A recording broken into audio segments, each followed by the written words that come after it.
Глеб был обычным парнем с обычной судьбой. Он вырос в детском доме, не зная родных и близких, но не зачерствел душой, не стал озлобленным на весь мир за все тяготы и лишения, выпавшие на его долю. Как-то раз, еще в детстве, Глеб стал свидетелем несчастного случая. Человеку, который пострадал в этот момент, естественно, помогли.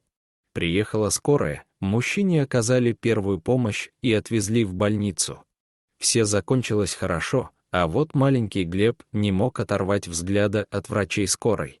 Как они быстро и слаженно работали. Это было просто чудо. И люди в белых халатах были для него просто волшебниками. Так казалось маленькому мальчику. В этот самый момент Глеб уже твердо решил, кем он будет, когда вырастет.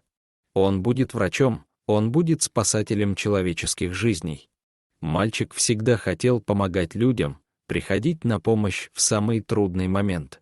Глеб, конечно, мог пойти в пожарные или спасатели, но он выбрал профессию врача. Свою мечту мальчик пронес через все детство и юность. Он на отлично учился в школе, окончил ее с медалью и с первого раза поступил в медицинский институт. Годы учебы в институте парень усиленно постигал все тонкости своей будущей профессии и потом многие годы посвятил служению людям. Глеб Андреевич был первоклассным хирургом. За свою карьеру врача он спас столько жизней, что уже сбился со счета. Он не потерял ни одного пациента, у него не было, как говорят врачи, своего кладбища до этого самого дня. Сегодня у него на операционном столе скончался пациент.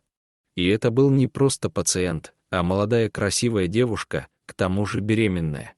Глеб Андреевич в одночасье потерял сразу 2 жизни, и этот случай совершенно выбил его из колеи. Он все понимал головой, что этот случай был очень тяжелый, и он и его команда сделали все возможное и даже больше. Но даже все эти объяснения не утешали его. Он впал в депрессию.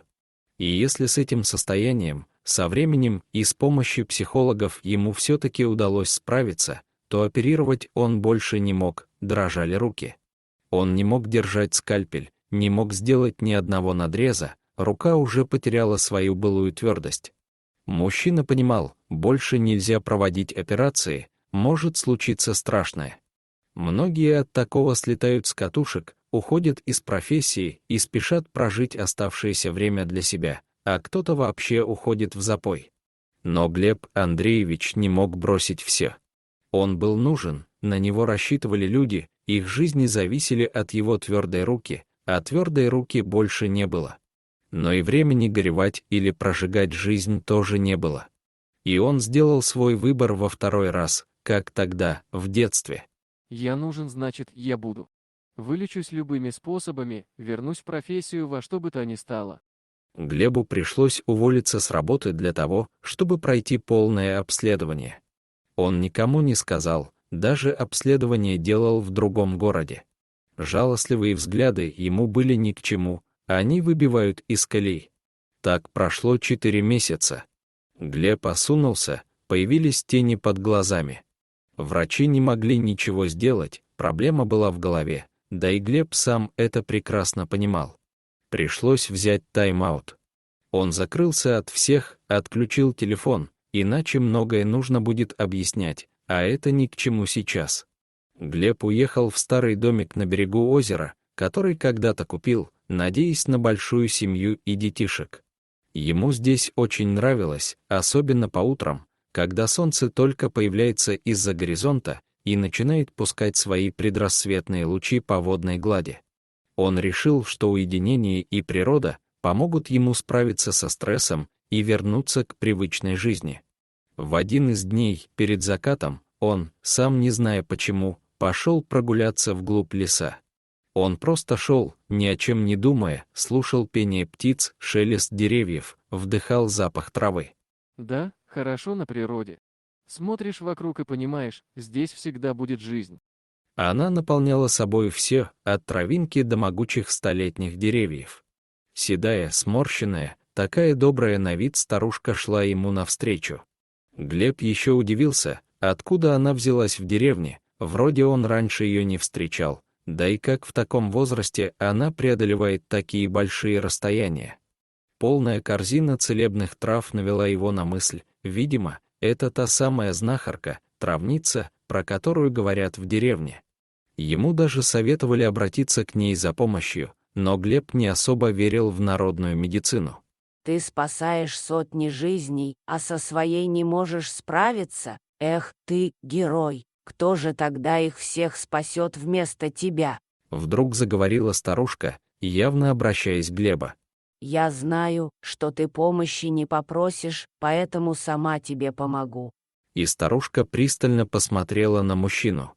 Ему бы удивиться, откуда бабушка в лесу все про него знает, откуда у нее столько знаний о нем, но он слушал ее как завороженный. Но я же не один такой. Врачей много, с моим уходом ничего не изменится. Больницы продолжат работать. Грустно сказал Глеб.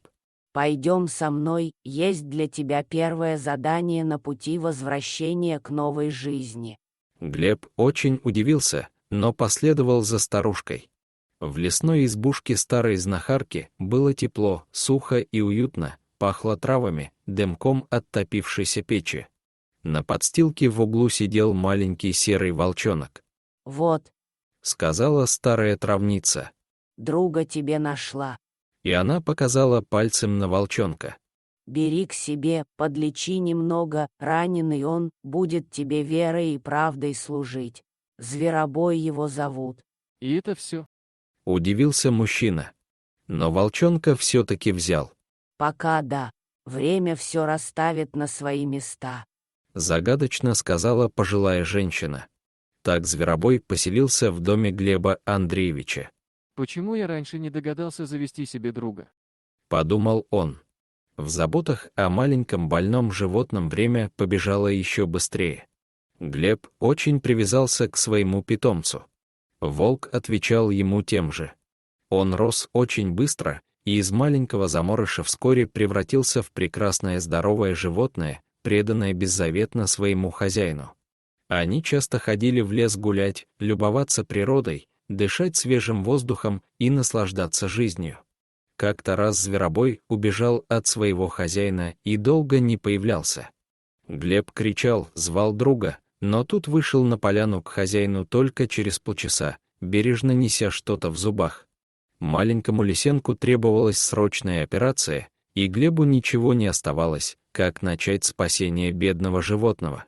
Дома он разложил весь имеющийся у себя в запасе медицинский инструмент и взялся за дело. Сначала руки слегка дрожали, но вскоре уверенность вернулась, и он смог удачно завершить операцию.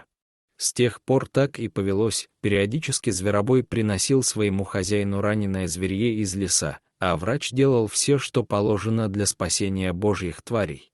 Теперь Глеб понял, каким образом помогла ему вновь обрести себя старая травница. Она подарила ему друга, а друг вернул ему веру в себя. Несколько дней прошли в раздумьях, и вскоре Глеб Андреевич вернулся к работе. Первый же день привезли пациентов после аварии. Только сложная операция, тогда, возможно, они будут спасены. Рука Глеба Андреевича была тверда, он сделал все как надо. 3 человек обрели второй шанс на жизнь. В этот момент хирург был счастлив. Как только он вышел из операционной, он опустился на стул в ординаторской и заплакал, пока его никто не видел. В этот же день вечером мужчина вернулся домой, в деревню на озере. Он обнял волка, улыбнулся и сказал: «Спасибо тебе, зверобой. Значит, будем жить». Понравилась история? Ставьте лайки, подписывайтесь на канал.